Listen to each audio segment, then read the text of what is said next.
کیا آپ جانتے ہیں کہ ماضی میں لوگ صرف تعریفیں کر کے پیسہ کمایا کرتے تھے؟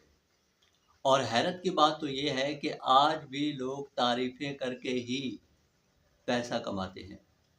آپ نے ماضی کے بادشاہوں کے بارے میں سنا ہوگا کہ جب وہ میدان جنگ میں اترتے تھے تو ایک ہی وقت میں ایک ہی وار سے بیسیوں بندوں کے سر اڑا دیتے تھے۔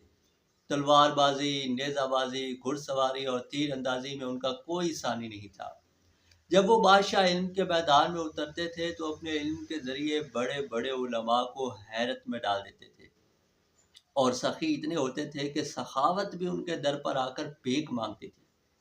بچپن میں ہم سوچتے تھے کہ کوئی شخص ایک ہی وقت میں اتنا سب کچھ کیسے ہو سکتا ہے، لیکن وقت گزرنے کے بعد پتہ چلا کہ بادشاہ بہادر ہوتے نہیں تھے، بہادر لکھ دیے جاتے تھے۔ وہ تیر انداز اور تلوار باز ہوتے نہیں تھے، بلکہ کتابوں میں انہیں تیر انداز اور تلوار باز لکھا جاتا تھا۔ یہ کام مورخین، کہانیاں گڑھنے والے، قصہ گو اور جھوٹے قصیدے لکھنے والے شاعر کیا کرتے تھے۔ قصہ گو بادشاہ کی بہادری کے قصے گڑھ کر سناتے تھے، مورخین یہ قصے لکھ کر اگلی نسل تک پہنچاتے تھے، اور شاعر درباروں میں بادشاہوں کے قصیدے پڑھ کر انعام اور وظیفے پاتے تھے۔ یہ کام آج بھی ہو رہا ہے۔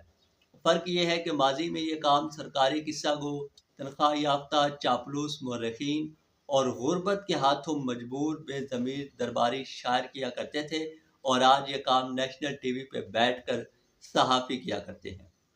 جس بادشاہ کے دور میں عوام ٹیکسوں اور بے روزگاری کی وجہ سے مر رہے ہوتے ہیں، یہ صحافی نیشنل ٹی وی پہ بیٹھ کر اس بادشاہ کے دور کو خوشحالی اور ترقی کا دور کہہ رہے ہوتے ہیں۔ جس بادشاہ کے دور میں انصاف کا انتقال ہو جاتا ہے، یہ صحافی اس بادشاہ کو منصف اور عادل ڈکلیئر کر دیتے ہیں۔ ایسی تعریفوں پہ انہیں پیسہ ملتا ہے، اور اس قسم کے صحافیوں کو مقدس زبان میں لفافہ صحافی، جبکہ بازاری زبان میں لوٹا کہا جاتا ہے۔ اگر آپ کسی صحافی کے بارے میں سنیں کہ وہ اگر صحافی نہ ہوتا تو کسی ٹوائلٹ میں پایا جاتا، تو آپ جان لیجئے کہ وہ صحافی نہیں، لوٹا ہے۔ ویلکم ٹو لوٹوں کی دنیا۔